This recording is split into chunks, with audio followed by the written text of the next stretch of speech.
pada zaman apa namanya ini tahun 1960 baru ada manuskripnya dari tulisan Salim bin Jindan Ba'lawi.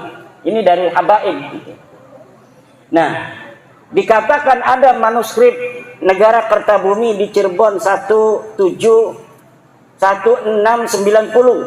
abad 7, abad 17 berarti. Ternyata itu manuskripnya palsu. Nah, manuskrip palsu yang juga ditulis 1960 kemudian diatribusikan bahwa dicatat atau ditulis tahun 1690 padahal 1960 dibalik. oh dibalik. Kertasnya itu kertas yang biasa diproduksi oleh pabrik Indonesia. Istilah Habib ya ben kowe ngerti ya iki lagi viral ning ngene. Ning ngene medsos kita itu Habib itu siapa Habib itu? Habib itu ala wasni fa'il. Nek kowe ngaji saraf iku fa'il. Fa'il itu bimakna fa'il wal maf'ul sekaligus. Nek fa'il itu yang melakukan, penderitanya fi'il itu pekerjaannya. Nah, Habib itu ala wasni fa'il. Jadi dia mempunyai makna maf'ul maupun fa'il. Jadi yang jenenge Habib itu orang yang menyintai. Kayak sahabat Abu Bakar ini, Habib menyintai ila kulli sholihin. Beliau menyintai kulli sholihin dan kullu sholihin menyintai beliau.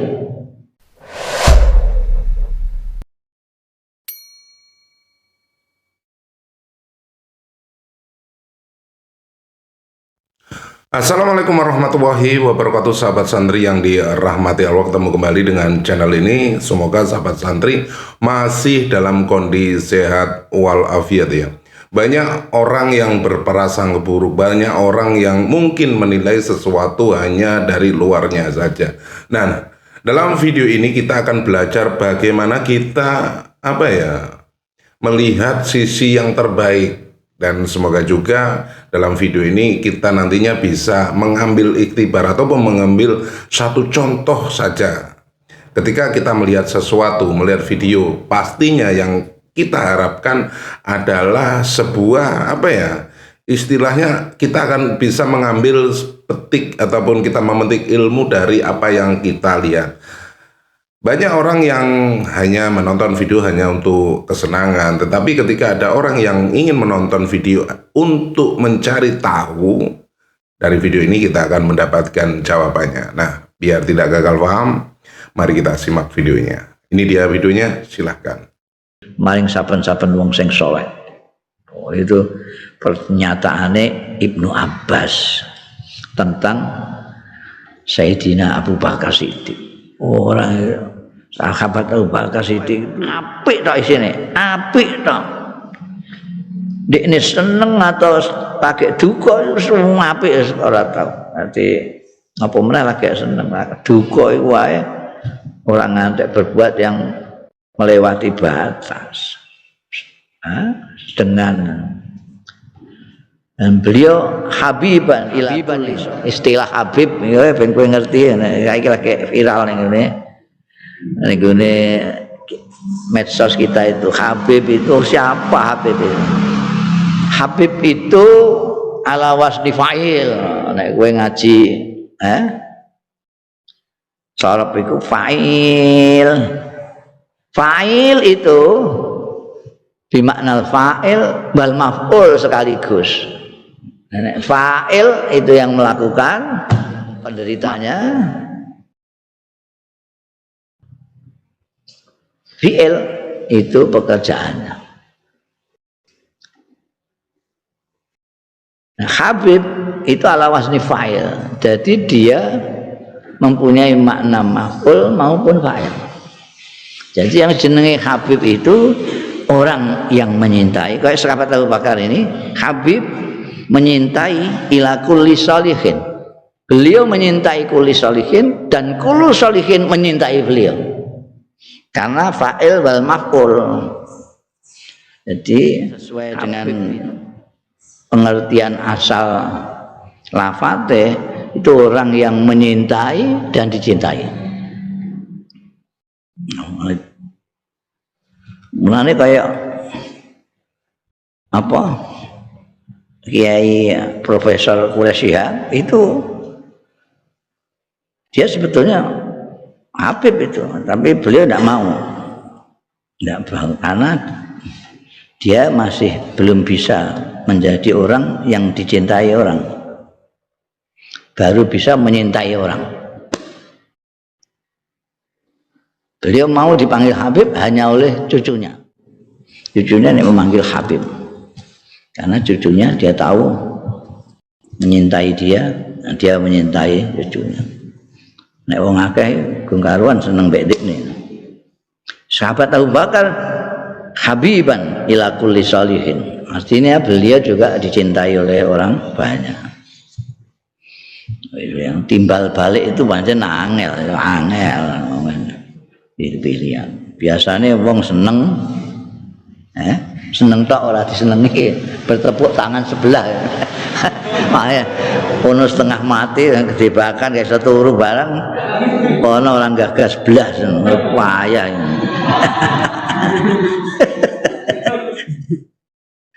Kila lahu mau dia tekan kono mau apa? Kila diaturake lahu marang Ibnu Abbas radhiyallahu anhu. Fa Umar bin Khattab niku mau barang ditanyakan tentang sahabat Abu Bakar Siddiq. Lah nek Umar bin Khattab sepundi? Faqala mukon jawab sapa Ibnu Abbas. Karena ana sapa Umar bin Khattab iku kata idil hadir. Kayak burung elang. Al hadir sing waspada terus. Kayak burung yang waspada. Yadzunu sing nyono ya Umar bin Khattab annahu stune kelakuan qad nusibalahu teman-teman dipasang lahu kedue Umar mingkuli nahiyatin saking saben-saben penjuru kok hibaluhu iki tak apa hak tak marbutah ya. Nah iku bener wis gak cocok oco ngono wis gak enak. Hibaluhu iki rujuke ning endi? Jadi gene sing hut kayak titik loro ngono dhuwit cetret ora sampe tulusi la ala sawa barang wis jelas lihat salah cetak iku. Oh diwacane barang gak enak. Nah, dia meyakini bahwa qad nusibalahu teman-teman dipasang lahu kanggo sahabat Umar mingkul linahiyatin saking segala penjuru apa hibalatun perangkap. Jadi waspadane sahabat Umar menjaga agama, menjaga Kanjeng Rasul, menjaga kanca-kancane segala macam itu kayak burung elang terus waspada tuh. Seolah-olah dia itu menyangka ini sedang ada perangkap dari sana sini yang akan memperangkap kita. Jadi harus waspada terus. Dilalai waspadane kayak ngono iso terbunuh. Ya. Masyaallah Gusti Allah kuasane. Pada sahabat Umar waspadane kayak ngono iso dicidrai. Maka ana mengkono sapa sahabat Umar iku yahzaruha iku mewaspadai sahabat Umar ha ing hibalah mau. Wayak malulan bertindak sapa sahabat Umar fi kulli yaumin ing dalem saben-saben dinane bima kelawan barang ya ruddu sing nolak ya sahabat Umar alaihi ing atase terus bagaimana caranya kalau ada yang mau memperangkap kita, mau mencelakai kita, bagaimana harus menolaknya. Ila diaturake lahu marang sahabat Ibnu Abbas. Pak Utsman? Nek sahabat Utsman sebuti. Ditakokno kabeh. Sahabat Abu Bakar wis taiki Pak Utsman. Kala dawuh sapa Ibnu Abbas, kana ana sapa sahabat Utsman, wallahi demi Allah iku sawaman. Wong sing akeh pasane, kawaman sing akeh njungkung bengine. Terkenal apa jenenge sahabat Utsman itu. Poso, seneng poso, seneng njungkung bengi. Nek apa ngatamno Quran itu sedina mbok ping pira sahabat Utsman. Kila lahu diaturake lahu marang Ibnu Abbas, fa Ali bin Abi Thalib takokno kabeh. Lah nek sahabat Ali bin Abi Thalib kala dawuh sapa Ibnu Abbas, kana ana sapa Ali bin Abi Thalib wallahi demi Allah iku mamlu'an ilman, penuh ilmu wa khilman lan aris. Khilman itu tidak suka marah, kalau disakiti orang gampang memaafkan, lapang dada.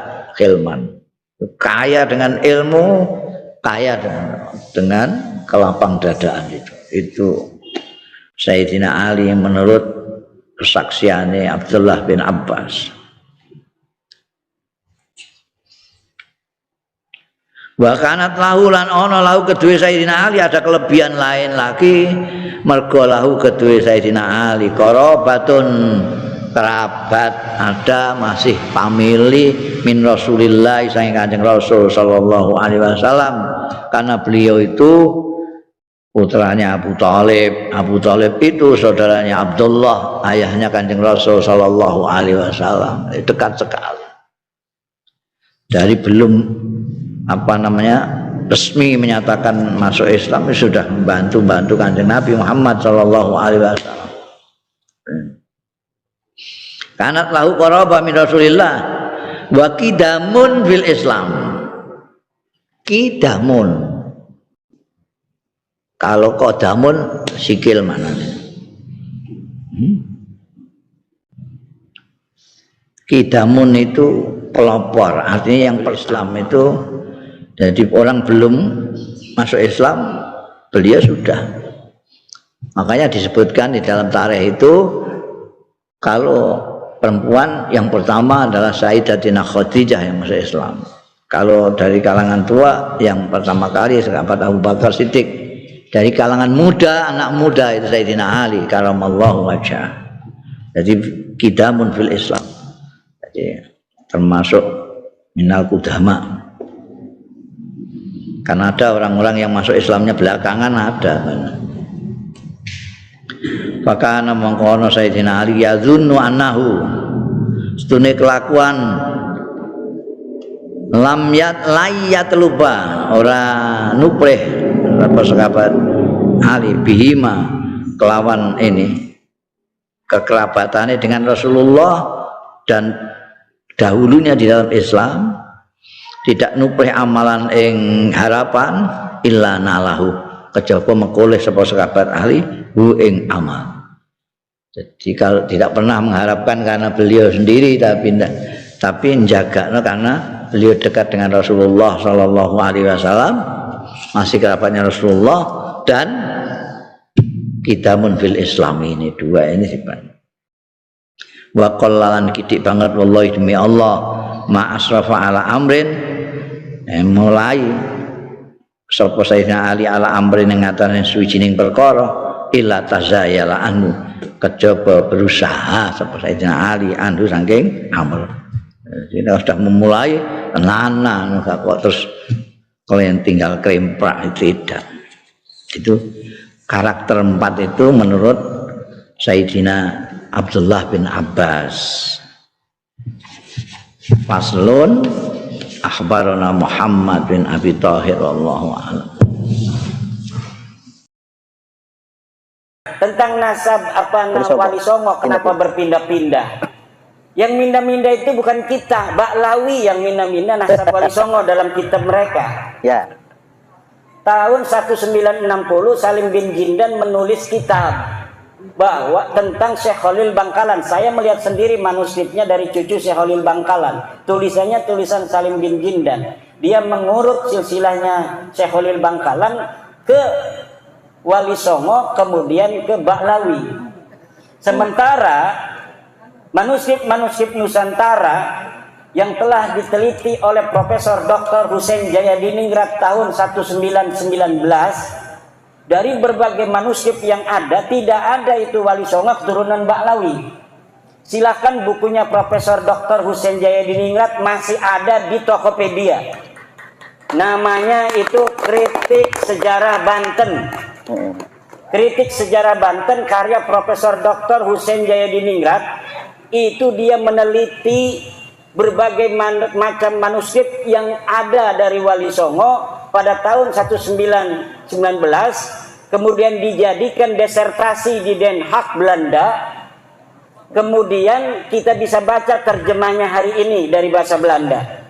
Tidak ada satupun dari 11 riwayat keturunan jalur Wali Songo yang ada dicatat oleh Profesor Dr. Husein Jayadiningrat dari manuskrip tua yang ada di Nusantara yang jalur Bahlawi. Jadi tahun 1919 saja tidak ada jalur Wali Songo ke Bahlawi. Ya.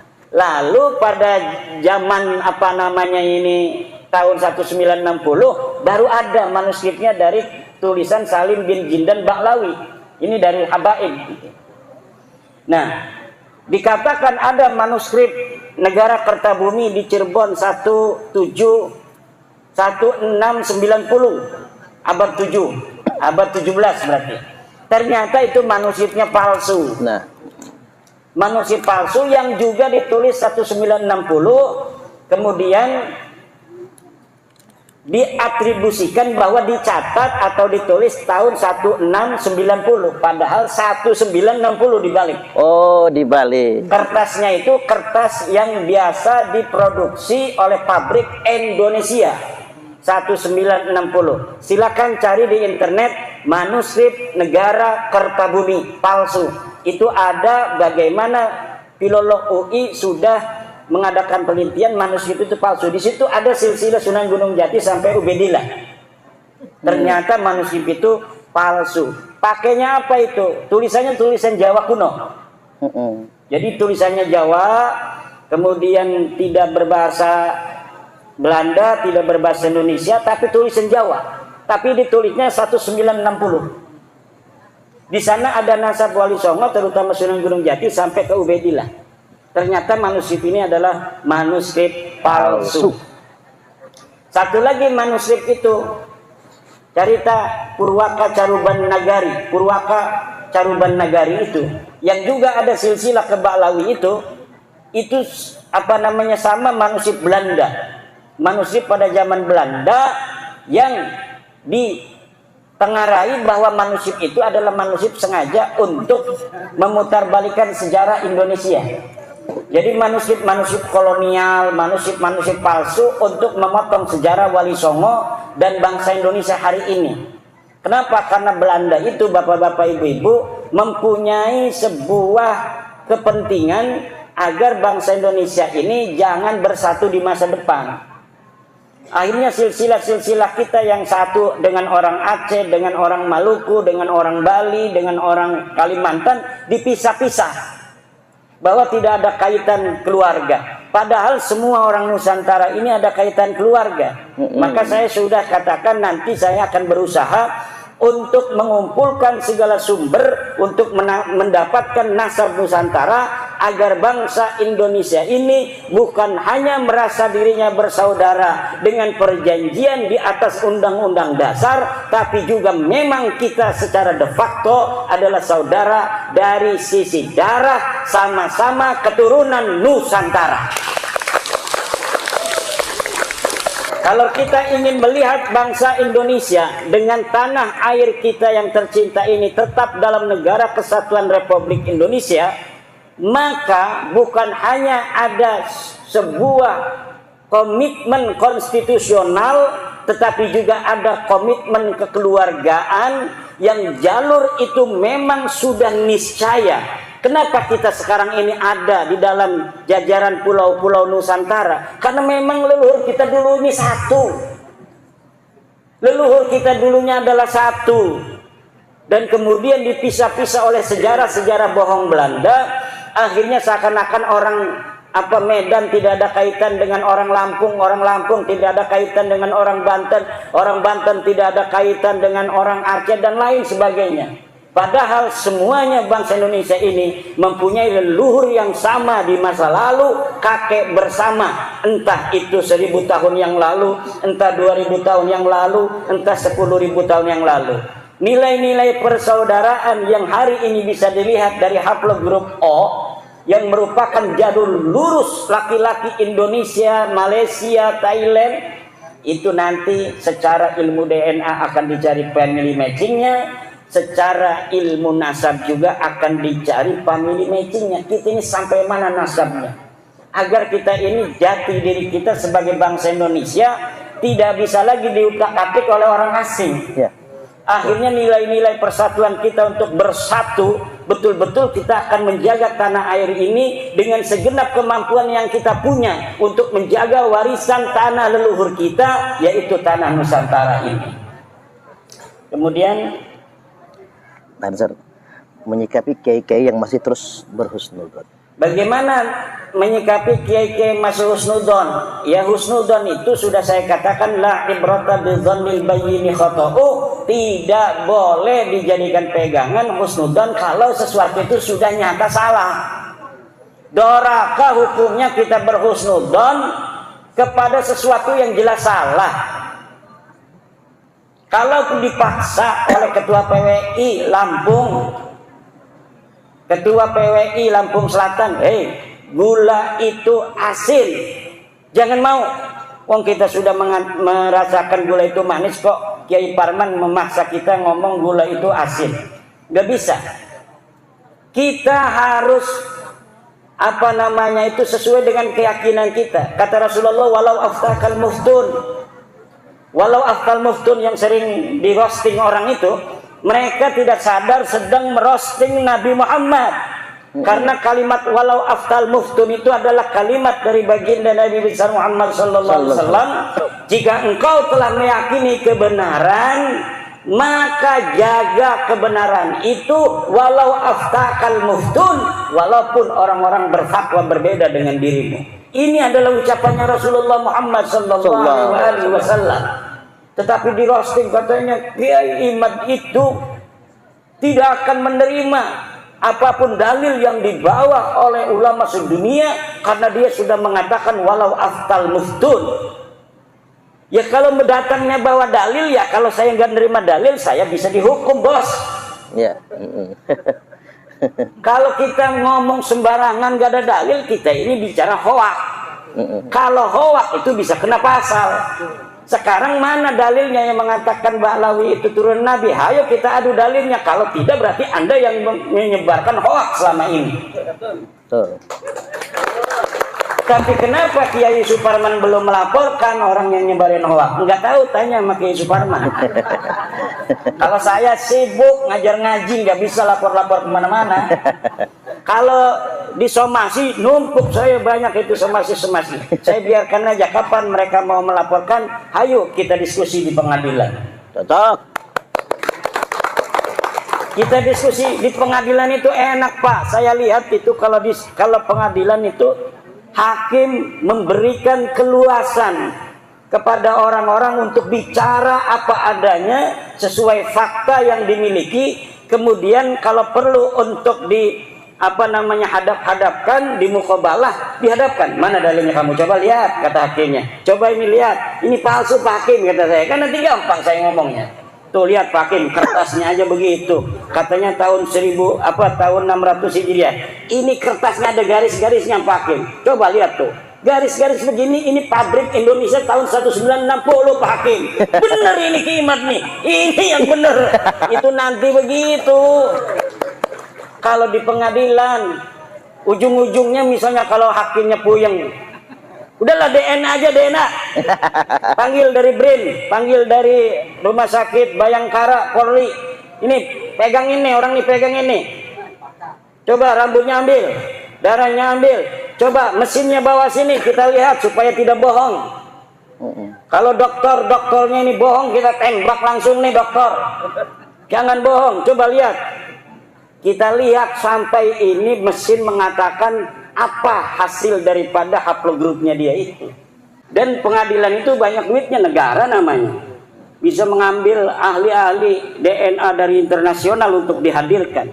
Bener nggak ini Dokter Sugeng dari Indonesia yang mengatakan haplogrupnya apa G ini Ba'lawi bukan haplogrup turunan Nabi? Nanti akan dimukobalah dengan para ahli DNA dari luar negeri. Kalau memang misalnya Ba'lawi ini tidak mau Dokter Sugeng atau Profesor Arikem sebagai apa saksi ahli yang akan memberatkan mereka, itu akan dimukobalah, dan insya Allah nanti hasilnya adalah hasil yang akan bisa kita wariskan untuk anak cucu kita ila yaumil qiyamah. Sahabat santri yang dirahmati Allah ya, barusan kita sudah simak keseluruhan isi videonya. Semoga apa yang kita simak barusan ataupun yang kita tonton ya, itu bisa membuat kita sedikit sadar, lebih paham tentang norma-norma yang mungkin ya terabaikan atau tersisihkan. Banyak orang yang menganggap dirinya itu melebihi dari yang lainnya. Banyak orang yang menganggap dirinya itu mempunyai ilmu yang lebih, tetapi dalam konteksnya itu banyak orang lupa ya. Banyak orang lupa, sehingga banyak orang yang menyombongkan diri. Ada yang menganggap dirinya itu lebih. Yang jadi persoalan itu ya, seperti yang kita ketahui bersama, problem yang ada di kita ya. Ketika kita menganggap orang yang lebih tinggi itu derajatnya, entah itu ilmunya, entah itu adab dan lain sebagainya, entah itu umurnya, dan kita ya menghormatinya, itu sudah pantas. Tetapi ketika ada orang yang menganggap dirinya itu mempunyai ilmu, tetapi keponggahannya itu muncul, nah apakah pantas kita untuk menghargainya dan lain sebagainya? Malah kitanya nanti itu entah itu disepelekan dan lain sebagainya. Itu yang selalunya ya. Dan jelas ya, dalam video ini ya, menyatakan bahwa dzurriyyah baginda Nabi besar Muhammad SAW itu memang ada, tetapi tingkah lakunya itu harus sejalan dengan moyangnya. Dan apabila banyak orang yang menganggap dirinya, karena cuman di negara kita ya, cuman di negara kita, sekali lagi cuman di negara kita, lainnya entah itu di Arab, di Jordan, itu nggak ada yang berani mengaku-ngaku sebagai cucu Nabi, nggak ada. Yang ada itu semuanya berharap menjadi umat baginda Nabi besar Muhammad SAW. Kalau mengaku, oh saya ini dzurriyyah Nabi, tidak ada. Tetapi hanya di negara kita, orang yang memproklamirkan dirinya sebagai cucu Nabi itu pasti akan dihormati, akan diberikan ruang-ruang yang lebih, pokoknya akan disanjung. Bahkan ketika meninggalnya, itu kuburnya itu dihias dan lain sebagainya. Ini kontras sekali ya dengan mungkin apabila mengaku sebagai dzurriyyah Nabi, kita akan menilik ke belakang ya. Kita akan berpedoman kepada baginda Nabi besar Muhammad SAW. Kenapa makam baginda Nabi besar Muhammad SAW dijaga begitu ketat oleh askar-askar ataupun tentara-tentara di Saudi Arabia? Yaitu tadi, biar tidak biar dianggap sebagai kuburan yang biasa, ia diistimewakan sebagai makam baginda Nabi besar Muhammad SAW, tetapi hanya sebatas makam, tidak dihias, tidak diberi istilahnya sesuatu yang mungkin itu malah kontras dengan hukum-hukum hakam Islam yang sebenarnya. Memang benar yang tertulis dalam hadis ya, setidaknya kita itu bisa membuat taman-taman surga di makam, tetapi bukan istilah taman-taman surga, menjadikan kuburan itu taman-taman surga itu dihias, bukan.